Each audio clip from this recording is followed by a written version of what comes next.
Welcome to the World Healing Tour podcast, where our mission is to help you heal yourself so you can heal the world.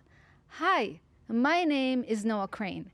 Each week, we will bring you tips and tools and inspire you to live your most empowered and joyful life. I'm also the founder of the 3G Effect Mindset, a daily practice that keeps you heart centered in everything you do with a positive mindset and a positive attitude by taking three important actions daily.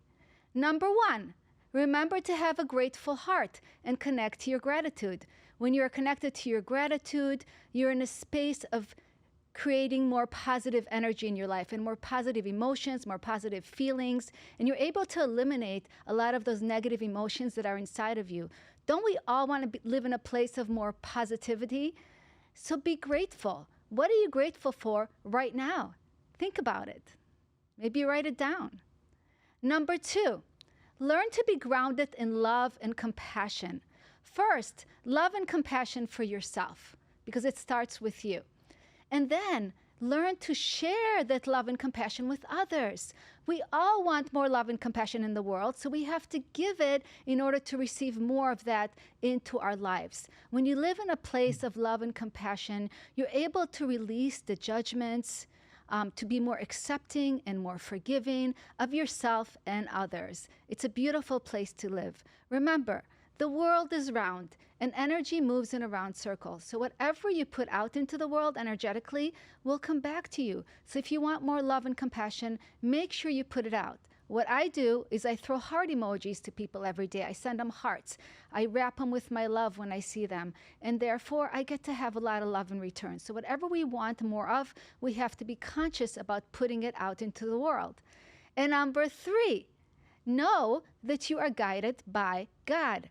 I call it God. Whatever it is for you, maybe for you it's source or a higher power, whatever your higher power is, the universe, whatever it is, make sure that you open your heart to the guidance of God. God is inside of you, He's beside you, and He's all around you.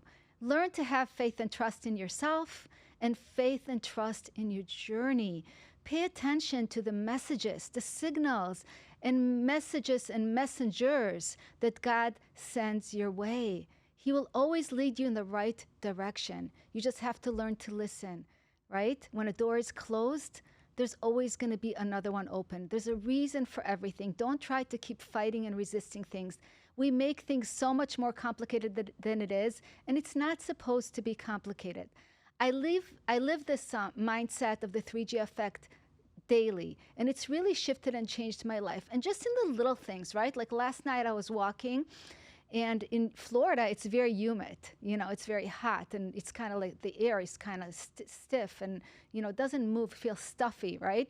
But last night I was walking, and all of a sudden, like, I felt this breeze on my face, on my hair, on my body, and my hands just went out to the side in such gratitude, with my arms wide open for this moment of this beautiful wind, just wrapping myself in that wind, in that moment. It was just so beautiful. So that's what happens every day when you're open to see just the little miracles in every single day. Today, we're going to be talking about the mind. And does our mind control us, or do we control our mind? How have we been conditioned over the years by society, by people, by the educators, by all kinds of things, right? By our friends, to become the person that we are. Can we really change who we are? Or are we stuck with the way we are? Can we change and become more happy, more fulfilled in our lives daily? Well, my guest today says that we can. He's done his own work on here, and I'm so excited to have him as our guest today. Michael Kooper, author of the book, It's Monday, Only in Your Mind. I love that title so much. You are not your thoughts. How to overcome old thoughts and patterns that are keeping you stuck now. Michael, welcome to the World Healing Tour podcast. Thank you, Noah. And I'm really appreciative for this podcast, and thank you. It's an honor to be here. Thank you so much. And I feel the same way. I absolutely love your work. And let's start with the title of your book because it's such a unique title. And you could see it's a very creative title. How did you come up with that title? Well, I wrote the book and I was looking for a title, and I belonged to a gym, so I went to the gym one day and I said good morning to some woman, and I said, "Good morning, how you doing today?" And she automatically responded with, "You know, it's Monday," and it was like, wow, y- like it's Monday, so you have to be miserable. And right then and there, it just came to me that it's Monday only in your mind. It, it's amazing how we allow our thoughts to control us, and all it is a thought. There's no power in a thought until you attach to it. So that's where I got the second part of it. You are not your thoughts. I love that so much, Michael. That is so powerful. So let's go back a little bit to see tell us a little bit about your background and the kind of work that you did on yourself to come to that kind of conclusion. Well, for me, I always had problems with addictions. So I was always, alcohol was my tool to use. Growing up, I always had this feeling of inadequacy inside, you know, and, and it wasn't valid, but I didn't understand that at the time. So I just reached out for alcohol as I got older and older, and alcohol, drugs, gambling, and whatever I could use on the outside to hide those feelings, to get those feelings so I didn't have to deal with them. And as I got older and older, it became more prevalent in my life, these tools that I developed. And what happened was is I lost an older brother to addiction, and it forced my parents to at least let me look at myself. So that's what happened to me. For the first time in my life, I looked at what I was doing, and I went away to a rehab. And what happened was is they gave me an education, but I wasn't ready to give up yet. So they gave me an education about what addiction was in the sense of that they presented. So I started my own experimentation. I never really understood what addiction was. So I started my own experimentation of trying to control it. But each time I would wind up in a place of baby of like darkness, say. It was always devastating, whatever I did, and blackouts were prevalent in my life and things of that nature. So after 2 years of going to my rehab, I gave up. I said, I'm done. I'm not going to drink anymore. And I haven't had a drink since that time. That was a long, very long time ago, like 1980, 1988, something like that.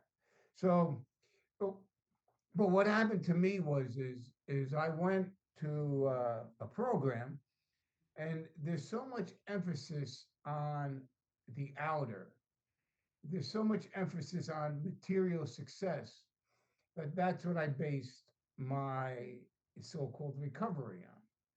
And what happened to me was that after 18 years of being clean and sober and having my life together, getting married, you know, being at a job for so many years, having two children, buying a house, all the things that society defines you as being successful.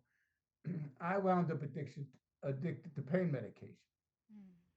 And in knowing about addiction, I knew this wasn't right, but I couldn't get off it. I was really, and it wasn't like I was, it was more taking them just to exist. It wasn't like it was changing my mood or anything. So nobody really knew that I was feeling, what I was going through. And what happened was, is after 2 years, I finally said, that's enough. and I broke down and told my wife what was going on, and that was devastating to me because here I was when I was first got sober. I was young and I was a mess. I didn't really have anything. So this time, what happened was is I had my life together on the outer, and I still wound up addicted to something, and it really made me look inside. It made me look at, well, how did this happen? And once I started looking inside, it kind of like said to myself, I have met the enemy and it is me. Once I did that, it kind of like stopped the looking out there for my answers and I started looking inward. I started reading some of the spiritual books of Buddhism on the teachings of Jesus, on so many other Eckhart Tolle, Joel Goldsmith. He was an older spiritual writer. But a lot of these spiritual teachers, I started reading their messages. And to me, it all pointed to the same place. It pointed to the mind and the present moment. And I started understanding the conditioning, the conditioned mind as it controlled me, as I developed tools over the years. And that's why I was using these things, and that's why I went back to pain medication. It doesn't matter what the substance is. It doesn't matter what you use. That it controls you is all that matters. Yes, Um, and so many of us yeah. seem to have addictions, right? I don't know a lot of people that have no addiction. Why do you think we're so into chasing pleasure and numbing the pain? Well, to me, my revelation was is that's the conditioned mind. That's Mhm. the mind is a pleasure-seeking machine. From the time that we take, and I wrote an article today, and that's what it was about. But from the time that we take the pacifier for comfort, that's what we're searching for. We'll, and to the point of our own destruction. A person who gets addicted to heroin, he's not addicted at first. So, what makes them say that that's my answer? Well, how do you develop that as a tool? Somebody has to tell you that it works. It takes away that feeling of inadequacy and it provides comfort. And that's what we chase. Most people chase that for the majority of their life without truly understanding what the conditioned mind is and how to break free from its devastating patterns, even if it's not a devastating addiction like like heroin, whatever it is, it could be going to the gym. It still controls you, and that's the point. See, my revelation was it's not the substance, it's the reaching itself. When you need to reach for something to change the way that you feel and you don't get in touch with what is really going on, you're in prison. So, would you say it's suppressed emotions? Well, I guess. I mean, I what I really do is just look at what it is. It's not to me. It's not being present for what is really happening. The present moment to me is what um what the key is for me. Because it's not pushing anything away and it's not pulling anything in. It's being with what is. So as long as you can be with what is, and I guess it goes back to that. If you're not suppressing your emotions, then you just allow them because you said it. I mean, I loved your intro because there was so much in that. You said it is circular energy. So when you're suppressing that emotion, what you're doing is you're not really circulating. You're bottling it up. And what happens is you develop these tools that they arise when they're triggered. We develop triggers, and it's really not. that energy that you say that you allow it to go in a circular motion, you really like store that energy and it becomes trace energy, and that's when we develop triggers and things like that, tools. Yes, and I realize that a lot of us, like you said, it's so important to be present, but so many of us are caught up in everyday life. We're running, we're doing, and we're numbing, and we don't even realize that we are numbing because it's like a conditioned mind, like you said. So, how can we start being aware of these conditions so we can start changing? Well, one of the things that I noticed when I started reading all these books, I read for like 2 years. I read anything I could get my hands on, and I was just absorbing it. And one of the main things was to start to sit, or I started using guided meditations. But whatever I was using, it put me in the present moment. See, people don't understand exactly what's going on, but meditation is the development of discipline for me. I mean, when you use the breath, it puts you in the present moment. You can't breathe in the past or future. So it anchors you in the present moment. So I started sitting and I started using different techniques or whatever I experimented to see what really connected with me. And the same thing with guided meditations, or if you use in the Tibetan chimes, the bowl meditations, or whatever, you can't listen to them in the past or future. It puts you present. So the more that you can develop that discipline to be in the present, the less that the conditioned mind is going to control you. Yeah, that's very cool. So just listening to things and being present in the moment will help you come out of that pattern you're saying. Yes, exactly. It has to, because once you do that, when you develop an anchor in the present, the mind is still trying its conditioning, but once you develop that anchor, boom, you can't have two thoughts. That's at the same time. That's a scientific fact. So once the one thought comes in play, say to if you had a thought that you were a cow, you would just dismiss it. But say there's another thought of just say something that you really like, something that you really enjoy, but it's not the healthiest for you. So when the thought comes in, if you don't have the awareness that it's only a thought and you attach to it, boom, there it goes. It controls you now. So when you start developing these tools of being present, you give that a little bit of space where you can make the decision: do I want that? Is it or not? And it's not about going through life not having comfort, or you can enjoy life immensely, but it doesn't have to be a detriment to your health. So, how has doing the inner work changed your outer life? Well, the outer life was always successful, but the inner work is where you can really learn how to heal yourself, and like you were saying, how to love yourself and develop compassion automatically, kind of. And that's what happened to me. It wasn't like a story that I was making up that I was loved or anything like that. When I started sitting and my mind started settling, I started seeing things so different. My perspective on life changed, because the way I explained it is I was putting myself in alignment with the universe. And to me, the universe is love.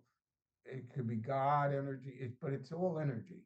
So when I put myself in that space of now, where the mind isn't controlling me, that it has to be like this or that, or whatever it decides to tell me, when I can sit in that space and just be, Boom, there it is. That's the key. You know, we've become a society of human doings, not human beings. And it's in being that you're more connected to life than the material possessions don't matter. And when you're in that space of being, they just don't matter. Not that you don't enjoy them, but they just don't matter. So you learn to do what's in front of you. You just do what's in front of you, and whether you have a nice car, it doesn't make you who you are. See, where the issue comes with a lot of people is they don't understand their completeness. You're complete as you are. You just don't know it. And when you get in that space of being, it doesn't matter what you own. It doesn't matter how much money you have in the bank. It doesn't matter what you drive. It doesn't matter what the house you live in, the job you have. You're just there. You are. You're just energy. You're just Yes. connecting to everything and driving with everything. Michael, what I find it, and I do want to go back to the present moment, but I want to ask you a question. There's so many people that are not fulfilled inside. You know, they can't, they don't know their purpose. They're not fulfilled. Like you said, they're just going through the motions, going through the motions. Maybe they have a lot of money, but they're still not happy inside. Would, with having them sit, would that start opening something for them? Well, that's what I mean. I only share my experience, and my experience was exactly that. It wasn't that I had it. I had the material success. I didn't want my life any different than what it was. So what was causing me to have to reach outside myself for something? And when I started sitting, what happened was is I just started my mind started settling on its own. It wasn't that I was looking for anything. All I wanted was peace in my life. So I started sitting, and slowly what was happening is my reactions started changing. The space between what was happening and my conditioning was growing. Even if it's just a second in between, or I would react and see like, wow, why did I react like that? That really wasn't beneficial. And slowly but surely, that's what happened to me just from just from sitting. I think if people sat more without any expectations and just took time to go inward, that they would be surprised in how much value there is in that. I love that. And I really do believe that our inner world creates our outer world. Like whatever we feel inside, whatever work we do on ourselves inside, we really do create and manifest everything on the outside. It's so important. I couldn't say that enough. And I want to ask you, Michael, so how do people get started? Like some people say, like, I can't meditate, I can't just sit still. Any tips you want to give people to get started and how long should they meditate? Well, in the beginning, I recommend people just go for 5 minutes. And what what has to be done to me, what the key is even if you do this and just touch your fingers and focus on the sensation of touch. See, what happens when you meditate is you're not trying to quiet your mind. You're trying to, all you're doing is developing a place for you to go when the mind wanders. So if you're using sensation of touch, if you're using guided meditations, if you're using the Tibetan bowls, if whatever you use, the breath, what happens is you make a in the beginning you make it 5 minutes. You said no matter what, I'm going to sit for 5 minutes, and then you say you're using this, the sensation of touch. So you sit there and you're sitting for 5 minutes, and you're sitting. You just start. So now you feel the touch. I would say you probably last maybe 10 seconds, and then the mind wanders. But now you have a place to come back to. And that's the key is Because if you don't do that, when the mind wanders, you get lost in the thoughts. And you go from one thought into another thought, into another thought, into another thought. And it just keeps going round and round. You become like the dog chasing its tail. So what you do is when you come back to whatever you're using, whether it's the breath or the sensation of touch or whatever, that's how you're starting to develop discipline. And in the beginning, what happens is maybe you last 10 seconds and then the mind wanders. So then you come back and you do it again. Maybe next time you last 11 seconds. But it doesn't matter. What you're doing is the whole point of the sitting is not not to experience anything, it's to develop discipline. I don't experience it. I experience peace, but it's more for me to develop discipline, and that's why I sit. Even today, if my mind's taking control, I'll sit and just go into a space where okay, just shh,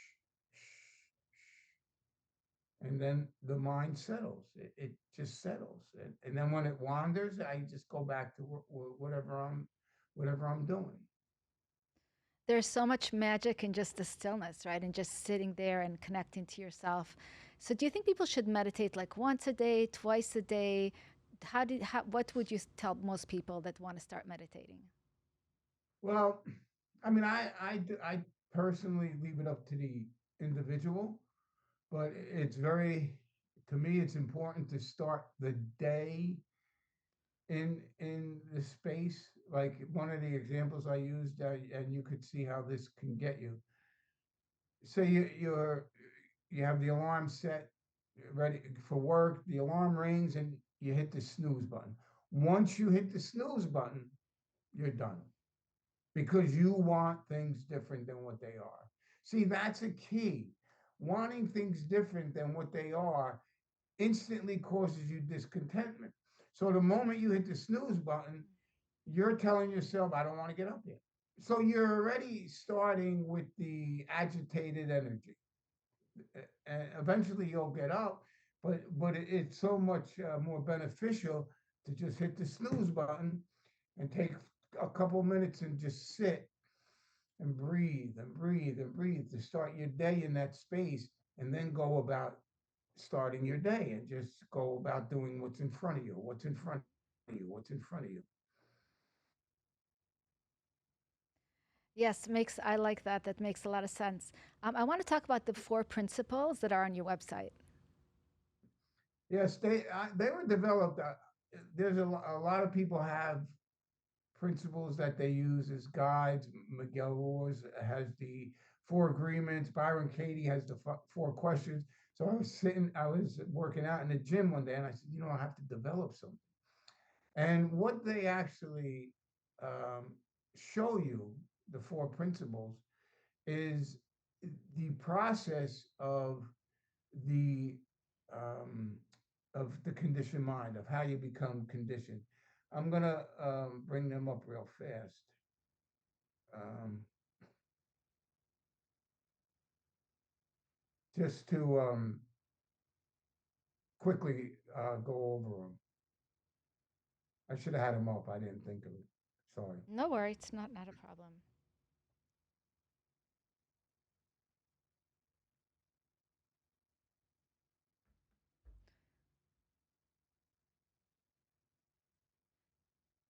I mean, if you want to start Okay. by saying some of them, you can.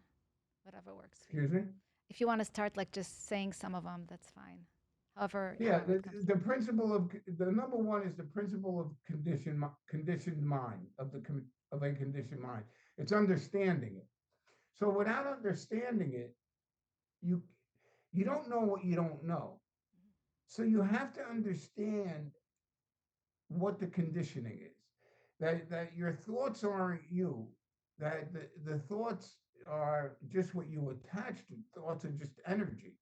So a thought doesn't really have any control over you until you attach to it. So the thought itself isn't anything, it's the attachment to the thought. So you have to understand that if you're really going to go beyond it, The principle two is what causes the conditioning, and that's where it comes to attachment. So it's understanding the conditioning, it's understanding the attachment. What causes the attachment? The attachment is because we were talking about the comfort level. So you're not going to attach to something. You don't go to a restaurant and order something that you don't like. You just don't do that because that doesn't bring you any comfort at all. So you always order something that you like, but that's the conditioning. That's very subtle, but that's how it is. I'm not saying that you should order something that you don't like, but you have to understand why you're ordering something, or why a thought comes in for ice cream, or why your thought comes in. They're all pacifiers that we use as children, as babies. They just change their form as we have gotten older. The article I wrote today was about the mature mind, and understanding that all the reaching is you're just reaching for a pacifier in a different form. And then the third principle is the principle of awareness of the conditioning, realizing. So that's a key in understanding what's going on, because what you're really developing when you're sitting in meditation and developing that discipline is you're developing awareness. That's when you sit and say you're uh, focused on a sensation of touch, and then the mind wanders. What brings it back is the awareness. So what happens as you sit and develop more discipline, you sit in that space more, and the awareness of the mind wandering becomes quicker and quicker. So you can bring it back. You can bring it back to that your anchor more than the beginning, when it's wandering and you're in outer space somewhere. And then the fourth is the principle of conditioned mind freedom, and that's practice. That takes practice. That's where you start sitting. You start sitting, and it, like you said, all right. I was saying you do it in the morning, but depending on what your life and all that, I mean, some people can't sit, too much. Life takes you over. I mean, you have children and everything. I have the advantage of being able to sit now because I recently retired. But I mean, you do it when you can, and then the practice is a 24/7 practice. My life is basically a walking meditation. Doesn't mean I don't get angry. It doesn't mean it's perfect or anything, but there is an awareness there that I don't let it control me the way it used to, where I have to reach for something to to kind of like just suppress what I'm feeling. I could just be with what I'm feeling, and good, bad, or indifferent, and just let it pass. Just let it pass. I'm not trying to be anything. I'm not trying to become anything. I'm not trying. My goal isn't to be Mr. Spirituality. My goal isn't to be, the Dalai Lama or anything like that. My goal is, it goes to exactly what you said. My goal, if there is one, is to just be still so the universe can use me to be a benefit to myself first, and don't be self destructive, and then to be a benefit to all beings through love and compassion. I love that. Thank you. That is awesome. What are some tools you can give people to get started, like besides meditation? Is there anything else that they could use to start being more present? I mean, there's a lot of different ways that you can be present. You don't have to sit. There's a lot of times that the mind will be in control, and I'll look down at my feet and say, "There I am. I'm here. Stop, stop." Or one of the other things is I like to go to the shore. I like to go to the beach. So when you look at the waves, the ocean, and you're focused on that, what you're doing is you can't look at the waves in the past or future. So it puts you present. So whatever you're doing, when you're walking, you can be present of your steps. Music is the vibration of music is second to none because you can't listen to not one note in the past or future. That's why artists and people who are creative, that's that they're getting in touch with their creative energy because they're present. A painter doesn't paint in the past or future. You know, it's just a songwriter, a poet, a writer. Myself, my writing has been so beneficial to me because it allows me to not be that selfish, self-centered individual that I was for so many years. So the energy changes, the energy patterns change, and the more that you're present, the more that you're in alignment with the universe. Unless you're doing destructive behaviors, I mean, to me, I don't try to. That's why I don't try to be anything or do anything because that's just another story. I just try to be and just allow the universe to use me. It wasn't my intention to write a book. I just wanted peace in my life, and the universe kind of like used me through quietness, through what I was learning. And I knew that I had to write this down. I knew that there was because of what it did for me. I knew that there was power in it. I knew that it was beneficial.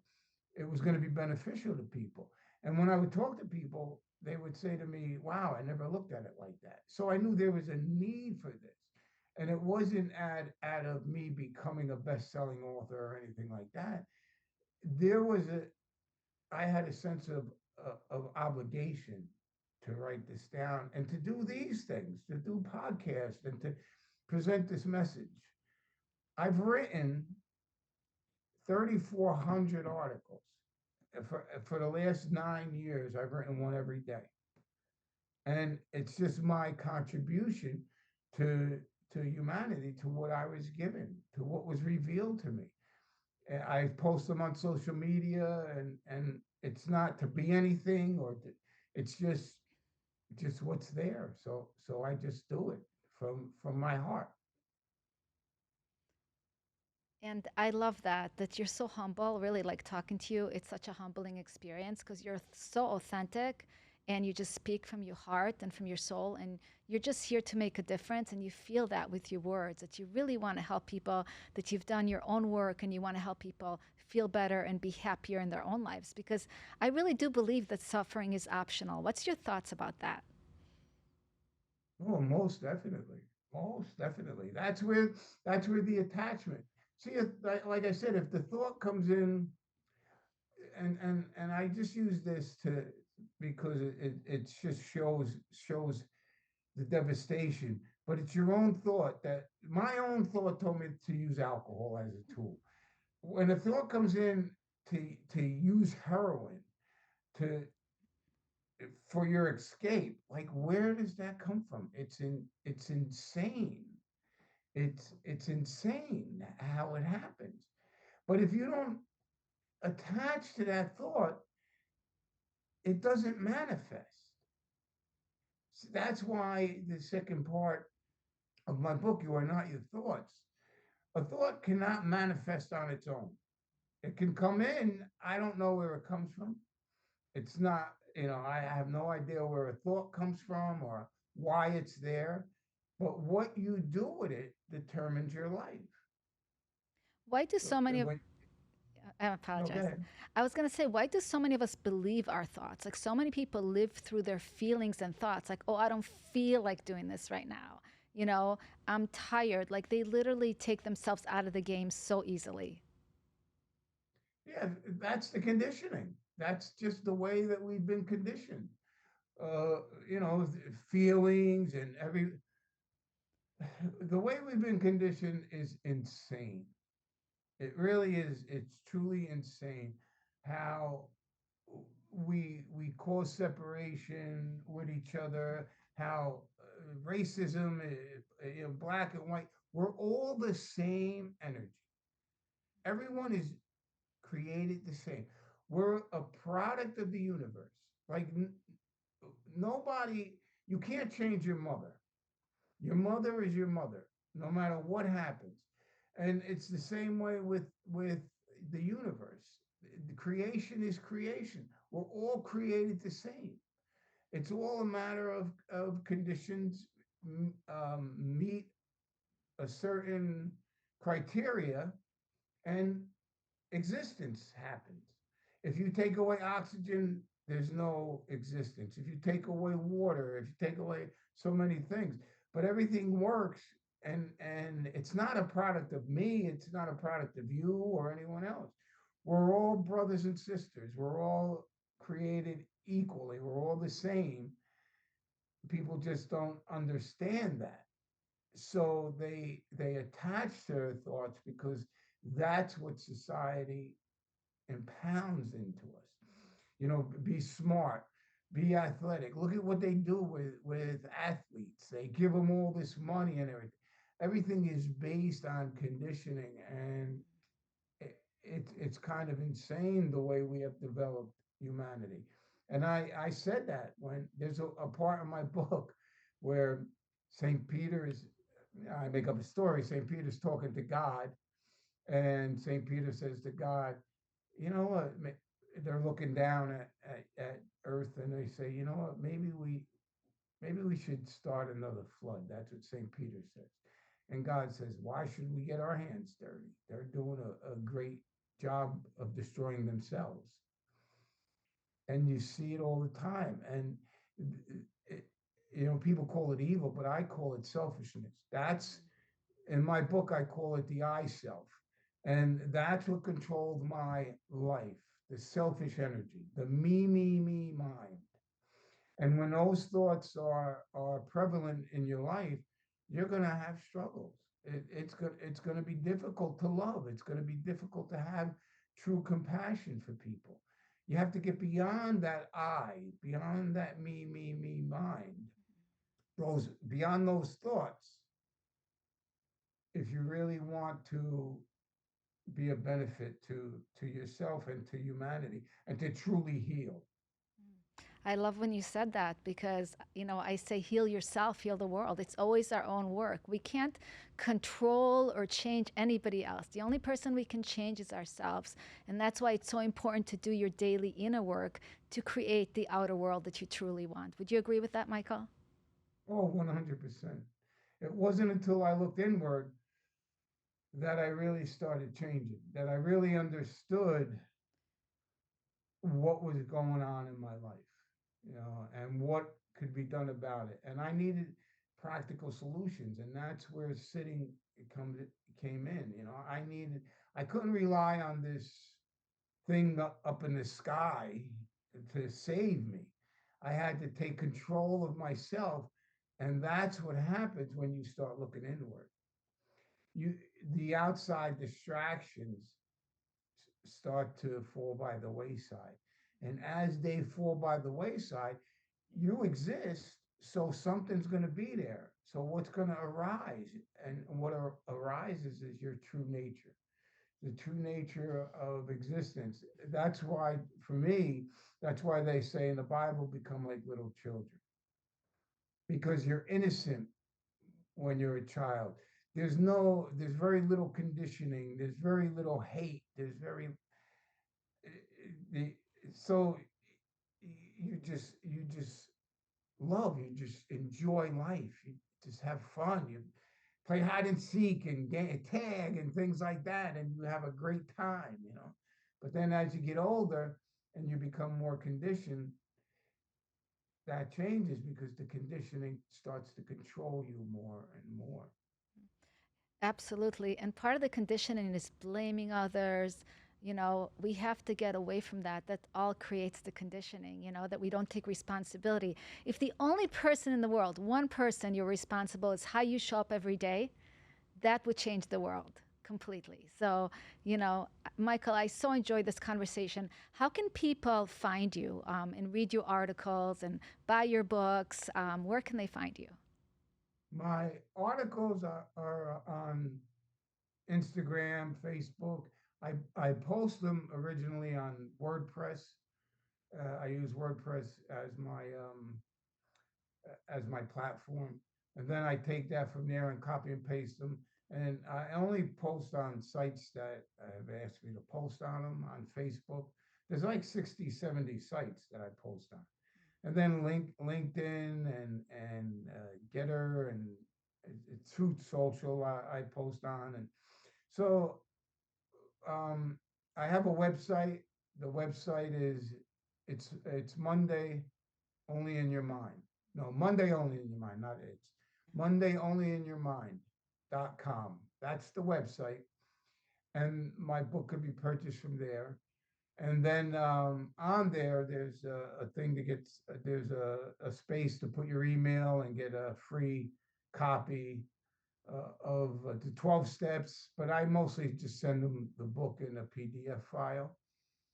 And also, I started this other book called The Change, and I'm working on that, and that's um, like it's a promotional thing, but Les Brown is associated with it, Jim Britt, Jim Lutz, and they have everybody write a chapter who want to be a participant, and then it really is a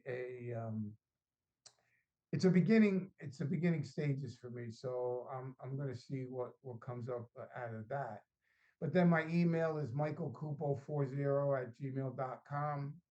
But all this is on my website, and and that's how they can get in touch with me. And there's a lot of links on my website to these social media sites.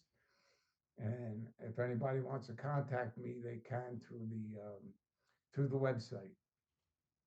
Thank you so much, Michael. It's really been so great to speak with you today. I so enjoyed our conversation, and I think people will learn so much from this podcast today. I, Oh, thank you. Thank you. So, I want to thank you all for joining us today, for thanking Michael for inspiring us to help us do better in our lives and get more empowered. Until next time, remember to connect to your gratitude, have a grateful heart. Remember to ground in love and compassion. And remember that you to be guided by God. You are not alone here on this journey. We all need each other. Till next time, start being more aware of the miracles in your life every day. Have a beautiful day, my friends. Namaste. Namaste.